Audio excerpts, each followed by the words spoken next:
My dad said, "You don't really need it," and gave my childhood home to my stepmom's son. So I used the one thing I had left, a loophole that made me a legal co-owner. I moved back in and made it unlivable. Y'all, I never thought I'd be that person. You know, the one people talk about in whispered tones like, wait, she really moved back in just to make it a nightmare? But here we are. And yeah, I did that. But before you judge me, this wasn't about pettiness. This was about principle. About being erased from your own story by the people who were supposed to protect it. It all started with a house. But not just any house, my childhood house. My mom's house. The one I helped build with literal blood, sweat, and tears. Like, I'm not even exaggerating, I still have a faint scar on my thumb from when I cut it trying to install a porch light with my dad when I was 13. We didn't hire contractors. We did the porch, the garden, the drywall in the back room. Like, every creaky board had a memory stapled to it. So tell me how that house somehow ended up in the hands of Brandon, my stepmom's son. 'Cause I'm still processing. Still replaying the way my dad sat me down with a smile, holding 2 mugs of chamomile tea like we were about to share some heartwarming father-daughter moment. And instead, he hit me with, so we decided to give the house to Brandon. Just like that. No warning. No lead up. Just, we decided. Like it was a group project. Like I'd co-signed any of it. I literally blinked at him and said, "I'm sorry, what?" He sipped his tea. Didn't even flinch. "Well, you're doing fine for yourself. You've got your career, your apartment in the city, your independence." Brandon, he's still finding his path. Finding his path? Bro, Brandon is 30, with 0 degrees. No job stability. The man tried to start a crypto podcast and couldn't figure out how to set up a mic. I go, so because I've worked hard and he hasn't, he gets rewarded? And that's when my dad said the line that broke something in me forever. You don't really need it.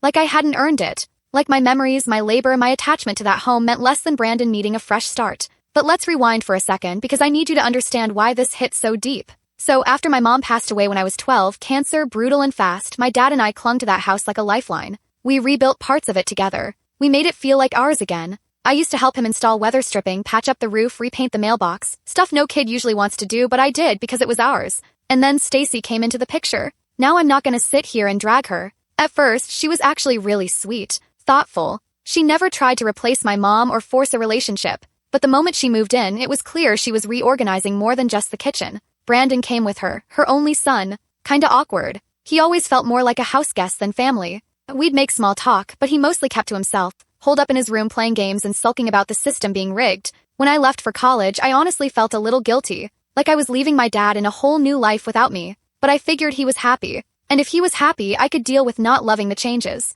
Over the next few years, I came back for holidays. The house still felt familiar. My room still had my old posters and books, but slowly I noticed shifts. Things being redecorated, walls repainted, my mom's rose bushes replaced with gravel. And then last year, the bomb dropped. I came down for what I thought was going to be a chill weekend to check on dad, help him with bills, maybe do some garden stuff. But no. Instead, I walked into the weirdest fake casual conversation of my life. "Hey, sweetie," he said, sliding over that tea. "So, we've been talking, and we've decided Brandon's gonna take over the house." I said nothing. I literally went blank. He continued, like he was announcing what movie we'd watch. "It makes sense. You're building a new life. You've got a beautiful place in the city. Brandon's, well, he could really use the stability. We think this will help him grow up." "We think?" I asked, "Is it already done?" He nodded. "The papers were finalized last week. He's the new primary owner on the deed." I felt like the air left the room. I said, "So let me get this straight. You gave away the house Mom helped design, the house I helped build, the one you always told me would be mine someday, to Brandon, because I'm too stable?" He goes, "It's just a house. You have so much more going for you. Just a house." You know what's funny? When people say that, it's never just a house. It's a symbol. It's a home. It's love, grief, legacy, all of it cemented in every wall. You can't just strip that out like a rug. I got up, left without finishing my tea, sat in my car and stared at the dashboard, shaking. And then I remembered something. Conversation from when I was 17, back when Dad was redoing the deed after my mom passed. He had to make some adjustments. Legal stuff. Paperwork. I remember him telling me, "Don't worry. I'm putting your name on the backup deed too. You'll always have a say in what happens with this place." At the time, I was too young to fully get it. But that moment, it snapped back into place like a puzzle piece clicking. So I made some calls, pulled up old files, contacted the lawyer Dad used back then. He was semi-retired now, living in Arizona, but still had access to the documents. And guess what? My name was still on the deed. Not as primary owner, Brandon had that now, but as co-owner. Legally, I still had partial rights to the property, meaning they couldn't kick me out. They couldn't make decisions without me. And if I wanted to, I could move right back in. So I did. Boom. I've got the papers. I've got legal proof that I am, despite whatever nonsense Brandon and Stacy believe, a legal co-owner of that house. And once that realization hit, something switched in me. Like all the years of trying to be the reasonable one, the mature daughter, the one who didn't make waves, all of it snapped like a worn rubber band. I was done being quiet. I was done being grateful for crumbs. They were gonna erase me from the legacy I helped build. Cool. I'd remind them that you can't kick someone off land they still legally own. So here's how it went down. I didn't tell them. I just showed up. Saturday morning. U-Haul behind me. 2 of my best friends in tow. Boxes labeled bedroom, kitchen, living room, and a big white envelope taped to the side mirror. The printed deed with my name right there in bold font. Co-owner. They were in the kitchen when I walked in. Stacy was making scrambled eggs. Brandon was sitting at the counter in his socks, scrolling on his phone like he'd actually earned being there. I walked in, dropped my bag by the front door and said, "Hey guys, I'm moving in." They both blinked like I just told them I joined a cult. Stacy wiped her hands and said, "What?" I smiled. "I'm moving back in, legally, as co-owner. Just dropping off my stuff now." Brandon looked at my bag, then at me, then back at the bag like it had a bomb in it. "You're joking, right?" I pulled the envelope from my tote, slapped it on the table and said, "Nope. I have every legal right to live here. So where should I start unpacking?" The silence in that kitchen? Glorious. Stacy said, "Honey, your father never mentioned." I cut her off. "That's crazy. It's almost like he conveniently forgot I was still on the deed. Weird, right?" Brandon stood up. "You can't just show up." I smiled wider. "Actually, I can." And I did. Then I turned to my friends outside and yelled, "Y'all, bring the boxes in." You should have seen their faces as my girls walked in like a moving crew on a mission. It was beautiful. I set up in my old room. Thankfully, they hadn't touched it much. A few new paint choices, some of my old stuff boxed in the closet, but nothing I couldn't reverse. And then, I started my campaign. See, here's the thing. I didn't come to make peace, I came to make it uncomfortable. Like first, I was loud. If I knew Brandon had a late night, I vacuumed at 8 a.m. If he left his dishes in the sink, I cleaned them but left a sticky note that said, "You're welcome. Let's do better." I labeled all my food, all of it, down to my almond milk. I taped a photo of my face to the oat creamer. My frozen pizza had my name written across it in Sharpie like it was evidence in a crime scene. If he touched anything, I noticed. Out loud. "Weird, my granola's lower than it was yesterday. Well, must be ghosts." I kept the thermostat at my preferred temp. I played podcasts at moderate but annoying volumes. I hosted small get-togethers, respectful but frequent. And best of all, I took the living room, permanently. See, Brandon had turned it into his gaming zone. Not anymore. I put a bookshelf in there, a reading lamp. I watched documentaries. I journaled in full view, took up space in my own house. Every time he walked in, he'd look around like a man who'd lost his throne. And I kept it cute, polite, and respectful. But I see. Brandon finally cornered me in the hallway one night. He goes, "Why are you really here?" I said, "Because I belong here. This was my home before it was yours. I helped build this place. You walked into it." He said, "You're trying to make me uncomfortable." I tilted my head. "Am I? Or are you just uncomfortable with me having equal ownership of a house you thought was a free gift?" He didn't answer. Just walked away. Good. But it didn't stop there. Stacy started leaving little notes. Like, "Please be mindful of shared spaces, and we're trying to create a peaceful environment." I replied by cleaning out the junk drawer and taping a printed copy of the co-ownership clause to the inside. "Dad?" "Oh, don't worry." He tried to mediate, called me one night and said, "Can we talk?" I said, "Sure. Should have talked before you gave my house away." He said, "I didn't think you'd want it." "You didn't think. Period." He sighed, all disappointed like I was the problem. He said, "You're better than this." And I said, "Then you shouldn't have underestimated me. Because let me be clear, I wasn't just doing this to make noise. I was doing this to remind them that I mattered. That I wasn't disposable. That I wasn't gonna smile and clap while my own legacy was handed off to a guy who thinks basic laundry is emotional labor." So, a few weeks into my glorious reappearance as legal co-owner of the house Brandon thought was his personal man cave, tensions started boiling. And by tensions, I mean Brandon was practically stomping around like a toddler whose iPad got taken away. Like, bro, if you can't handle sharing the fridge with someone who actually knows how to label leftovers, maybe don't accept houses you didn't earn? But anyway, let me paint you a picture of how the first real blow-up went down. It was a Tuesday night. I just finished my shift, came home, threw together a dinner, and I mean a full one. Roasted salmon, garlic green beans, mashed potatoes, the works.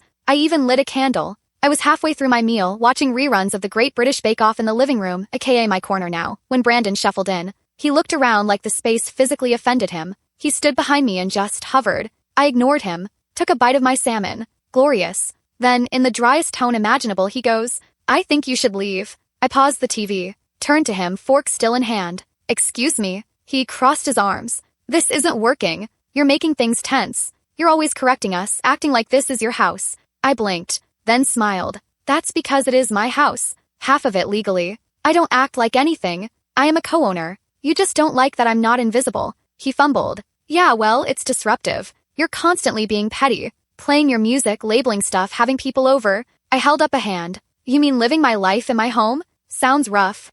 Then I stood up, took the last bite of mashed potato like a mic drop, and said, you don't get to rewrite the rules just because you thought you'd get the whole house by default. You're a tenant in a space you were gifted. I'm an owner. So if you want to talk disruptive, we can get lawyers involved. Want to go there? He didn't. But of course he ran to Stacy.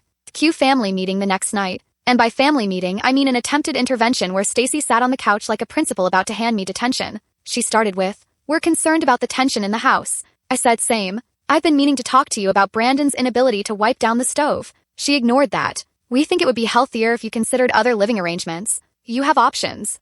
I tilted my head. Do I? Because the deed says otherwise. She tried to reason. You've got a good job and a nice life. You don't need this house. And I said again, you don't get to decide what I need. I didn't ask for this mess. I was written out. And I used the only card I had left. Now I'm playing it. Then Brandon jumped in, of course. Why are you even here if you hate it so much? I didn't even blink. Because I love this house. I earned this house. You're just crashing in it. Silence. Y'all. The level of silence that hit the room could have made a pin drop sound like a grenade. Then I said, if y'all are so uncomfortable, maybe you should find other arrangements. I hear apartments are renting quick these days. That was it. I stood up and left. Didn't even wait for a reply. But it didn't stop there. Brandon started fighting dirty. First, it was little things, unplugging my charger, accidentally using my almond milk, setting the thermostat to 80 when I was out. So I got creative. I put locks on my drawers, bought a mini fridge for my room, switched to shelf-stable snacks, installed a plug tracker app. Oh, and I bought a motion-detecting doorbell cam for my own bedroom door. Brandon hated that. He told my dad I was destroying the peace. Dad called me again, voice all tired like I was the drama. He said, is this really how you want to live? And I said, no, but this is how you made me live. I'm just playing by the rules you set. He didn't reply, but a few days later, he tried to bribe me. I'm not even kidding. He offered me a check, a literal check, said if I let Brandon have full ownership, he'd help me put a down payment on a new place. I looked at the amount, generous honestly, but I stared him down and said, I don't want hush money. I want respect. I want acknowledgement that you threw me away like I didn't help build that porch, like I didn't cry on that staircase the night Mom died, like I didn't belong here first. He had no words, but I did. I slid the check back and said, if Brandon wants me out, he'll have to buy me out. Market value. Until then, I'll be in the living room. Don't touch the remote. So after the failed family meeting, the ignored bribe, and my firm I'm not going anywhere energy, Brandon did what entitled men with no real power always do. He got petty. And loud. It started subtle. Like leaving his dirty socks outside my door. Yes, that's real. I'd open my bedroom door in the morning and boom, there they were. Musty, rolled-up ankle socks in my hallway like he was marking territory. I didn't say anything. Just picked them up with tongs, tossed them in a gallon-sized Ziploc and labeled it specimens. Do not touch. Then I left it on the kitchen counter. Next day, he used all the hot water. Like I'm talking 30-minute showers multiple times a day. My shower? Cold as revenge. So I installed a timer app on my phone and started blasting Mariah Carey's high notes outside the bathroom door at the 12-minute mark. Full volume. Let him know time's up, diva. Then it escalated. He accidentally moved my things in the fridge, drank my OJ, replaced it with orange-flavored soda like I wouldn't notice. He borrowed my extension cord, didn't return it. He rearranged the living room one night, literally moved my bookshelf to a corner and put up his old Call of Duty posters. I walked in like, is this a man cave or a middle school sleepover? He said, I figured we needed a little masculine energy in here. I said, well then I guess it's time I light some sage and ruin your chakras. And I did. I burned sage, Palo Santo lavender oil, the whole spiritual home goods starter pack. Let it swirl around his gaming chair like it was an exorcism. I made a playlist called Songs to Remind Brandon He Doesn't Own This House and played it on loop. It included Independent Women PT, You Don't Own Me, Before He Cheats, and a custom recording of me saying, legally I still live here auto-tuned into a techno beat. But the real psychological warfare? That came with the schedules. See, Brandon lived in chaos. No routine, no structure. He'd sleep at 3 a.m., wake up at noon, snack randomly, leave messes everywhere. So I started living on purpose. I got up at 6 a.m., made smoothies with a NutriBullet that sounded like a rocket launching, vacuumed, pinned the curtains wide, played NPR at full volume like I was a retiree in a beach house. I color-coded my calendar, set alarms, did yoga in the living room with subtitles turned off. And when he tried to claim the room for his podcast recording, I said, sorry, booked it for Pilates. Then came the laundry war. This man, and I use that term loosely, started removing my laundry mid-cycle so he could get his done faster. So I waited. One night, he left his wet laundry in the washer. I took it out gently and hung every single item on a string across the kitchen with clothespins. I labeled them like art exhibits. The shirt of entitlement, shorts worn by someone who thinks crypto is the future, a sock that has never known responsibility. He lost it, stomped into the kitchen and said, "This is harassment." I said, "No, sweetie, this is curation. I'm honoring your legacy of laziness." He threatened to get Dad involved. Again, I said, "Please do. Maybe we can finally talk about why your grown adult son can't buy his own milk." But the part that really cracked him? The guests. I started hosting dinner nights. Casual, small, cute. Friends from work. Cousins. Former neighbors. A little wine. Good music. Positive vibes. And every time Brandon walked in, they'd greet him like a confused Uber driver. "Oh, you live here too?" Huh. One night, I hosted a porch warming. Just me, a couple friends, fairy lights, and a toast to the porch I helped build. I stood there with my glass and said, "To family, to boundaries, and to legal documents that keep you rooted when people try to pretend you don't exist." Brandon slammed the door so hard it echoed. Good. But y'all, the real kicker? One night, I heard him on the phone. He thought I was asleep. He was whisper yelling in his room, pacing back and forth like a sitcom meltdown. "Dude, I don't know what to do. She's like taking over. I thought she'd get tired and leave, but she's not. It's like she's thriving in the chaos." He wasn't wrong, 'cause I was. I wasn't just surviving in that house, I was reclaiming it. Every creak of the floorboards, every corner of that kitchen, every petal in the garden, I remembered why I loved it, why it mattered, why it was mine before it was his. And the more he pushed, the more I pushed back. So after weeks of real-life Call of Duty tactics, petty escalations, and one iconic porch toast that nearly sent Brandon into cardiac rage, I could tell he was cracking. He wasn't used to resistance. He was used to being handed things, soft landings, second chances, safety nets.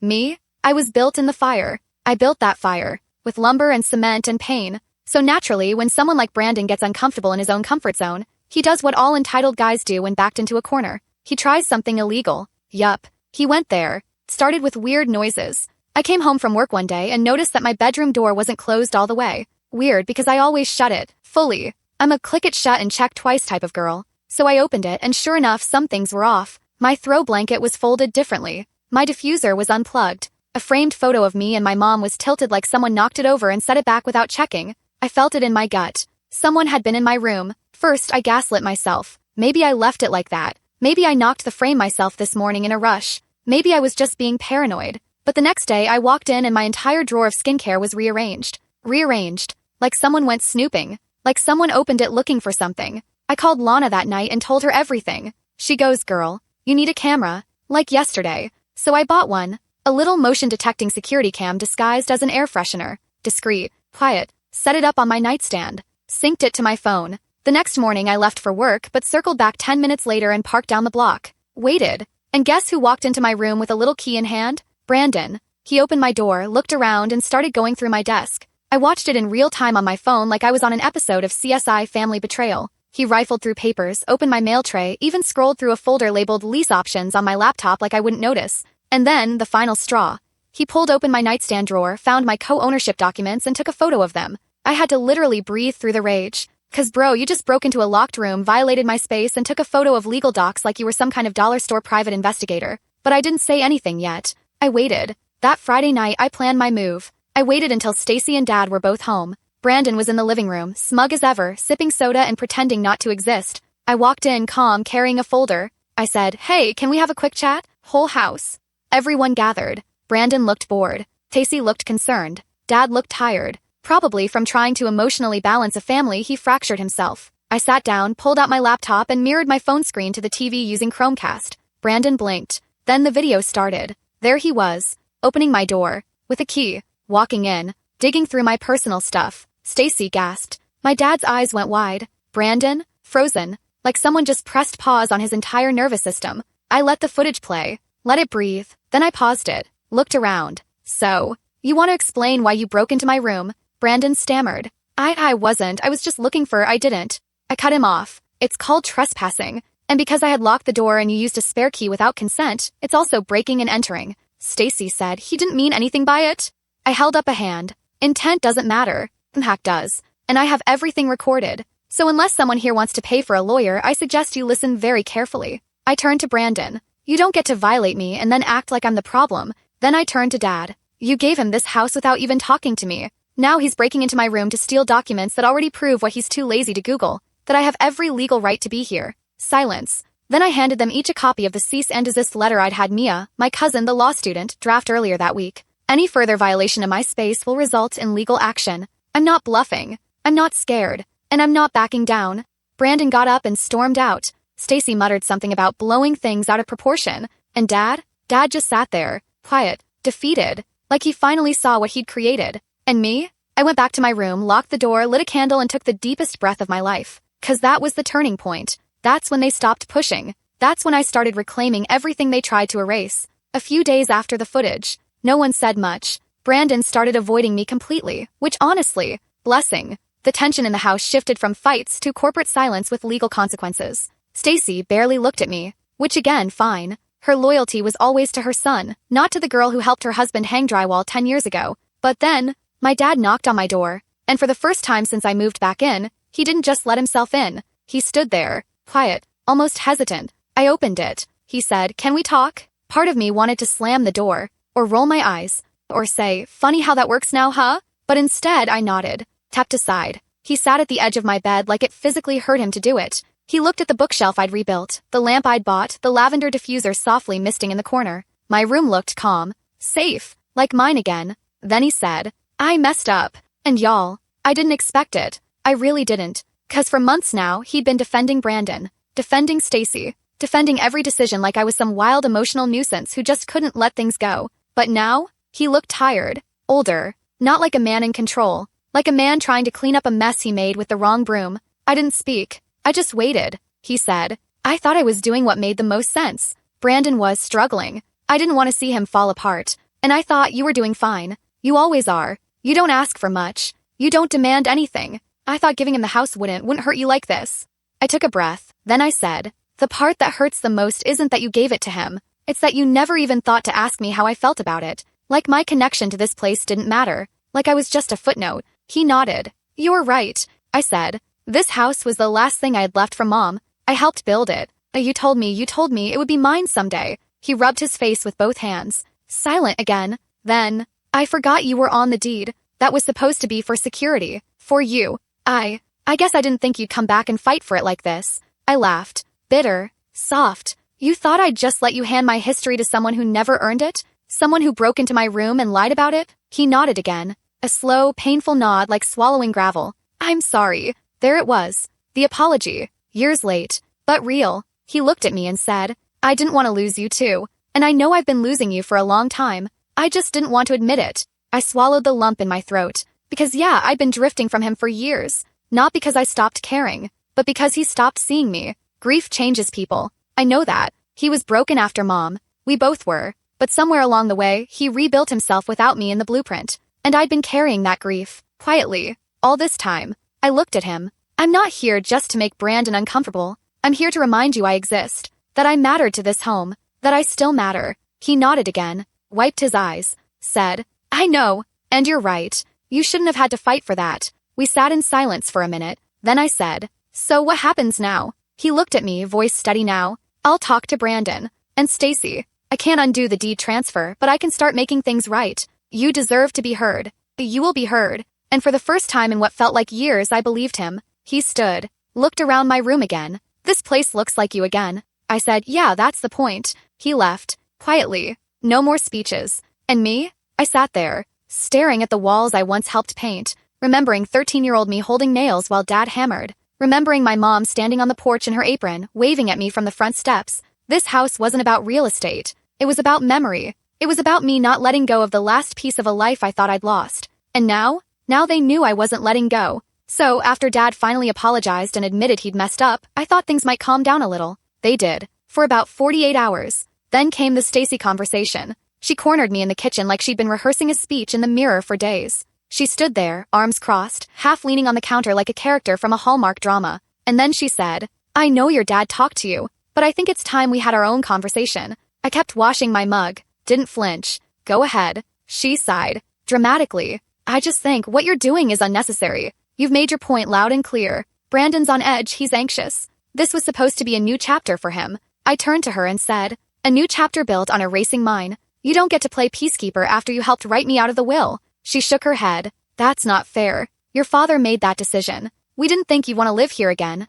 I said, "And you didn't ask. You assumed. And now that I've shown up with facts and boundaries, suddenly I'm the villain?" Stacy frowned. You're making this house toxic. You've made it impossible for Brandon to feel at home here. I smiled. Then maybe he'll finally understand what I felt like when y'all handed it to him behind my back. She froze. Just for a second. Then went soft, manipulative soft. Sweetheart, this could have gone so differently. You could have taken the check. Started your own life somewhere new. Let this place be what it needs to be now. I looked her straight in the eye. This place doesn't need to be Brandon's clean slate. It already was someone's home. My home. My mom's. Mine and Dad's. And I'm done acting like that history doesn't count. And that's when she slipped. The mask? Cracked. She said, and I quote, "You should have just stayed gone. You didn't belong here the moment she passed." Y'all. I went still. Like everything in me just stopped. That sentence hit like a slap made of grief, betrayal, and pure audacity. She realized it immediately. Her eyes widened. She tried to backpedal. "I didn't mean, that came out wrong, I was just upset." But I held up a hand. "No. You said what you meant. You've always seen me as an obstacle. Something to be worked around. Replaced. Forgotten." I walked toward her calm, collected. "And now you're upset that I didn't just roll over and let it happen."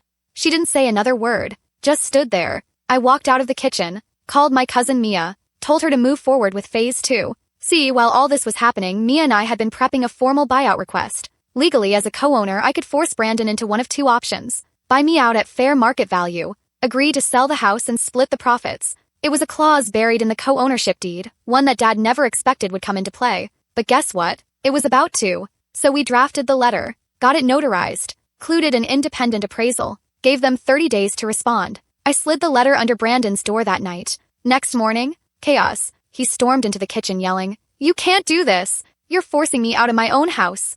I was sipping tea, looked at him calmly. "No, I'm giving you a choice. You can stay and buy me out, or we sell it together. Either way, I'm done playing pretend. This isn't just your house." He turned red, like full cartoon steam from the ears red. He said, "You're destroying everything." I smiled. "You destroyed it when you walked in like you owned the place without earning it." Then I walked past him, played Good as Hell by Lizzo on the Bluetooth speaker, and went outside to water the garden.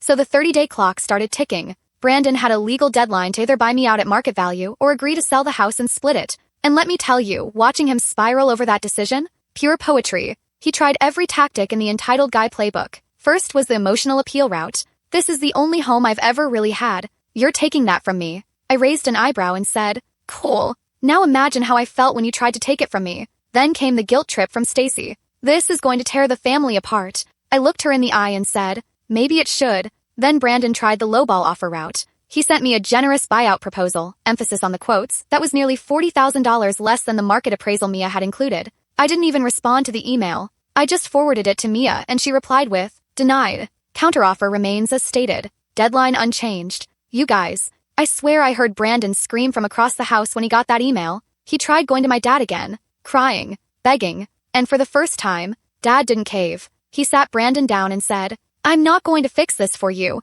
You had a chance to treat her with respect. You chose this route and now you deal with it." I didn't hear that firsthand, but Brandon did not take it well. He sulked, slammed cabinets, spent most of his time hiding in his room. Meanwhile, I was thriving. I repainted the porch swing, replanted my mom's rose bushes, rehung a wind chime she used to love, the one Stacy packed away because it was too noisy. I took the house back. Not with violence, not with vengeance, with presence. And one morning I found an envelope slid under my door. Inside, a signed agreement from Brandon. He was accepting the buyout, paying me the full market value, with funds his mom had to help him scrape together. I held the paper in my hands and just breathed. Not victory, not revenge, just peace. I walked into the kitchen, found my dad sipping coffee, and handed him the agreement. He read it, nodded, said, "You really did it." I looked at him and said, "No, I just undid what never should have happened." We sat there for a minute, quiet. Then he asked, "Are you going to stay in town?" And I smiled. "Nope. I've got bigger plans,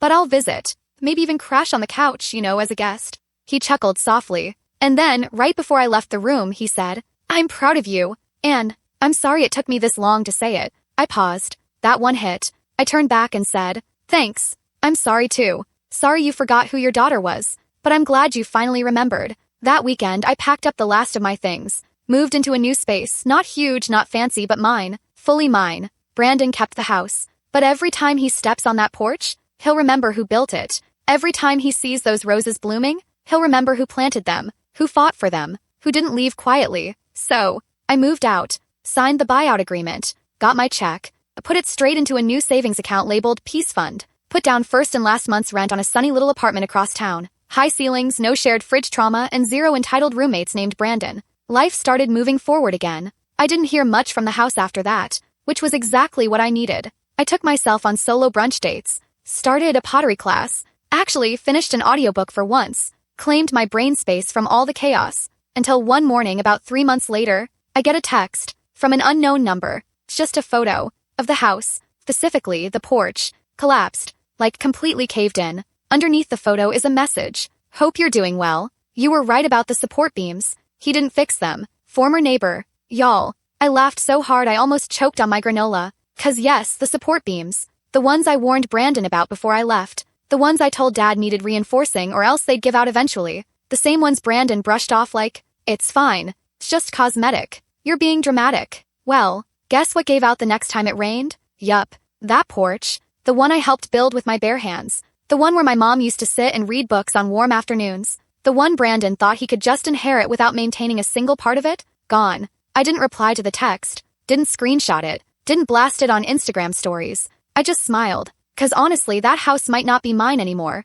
But it remembered me. It remembered who planted the roses, who sanded the wood, who stayed up late resealing the windows during thunderstorm season. It remembered the girl who grew up in it, and the woman who came back for what was hers. Brandon? He got a title. But I had a legacy. And that's something a deed can't touch. Do I miss the house sometimes? Yeah, of course. It was my anchor for so long. A physical piece of my history. But walking away with my dignity and my name on that buyout check felt like closing a chapter one never thought I'd get the pen back for. And my dad? He's trying. Calls more often. Checks in without guilt tripping. Even came by my new place once with a toolbox and offered to help hang shelves. I let him. Not because I need him to fix anything, but because he finally showed up like a dad, not a referee. And Stacy. Let's just say we haven't spoken since she told me I didn't belong in my own home. She can keep her casseroles. So yeah, that's the story of how I legally reclaimed my childhood home, made it emotionally unlivable for the people who tried to erase me, and walked away with the ultimate receipt, self-respect. I don't need a porch to stand tall, I am the foundation now. And as for Brandon,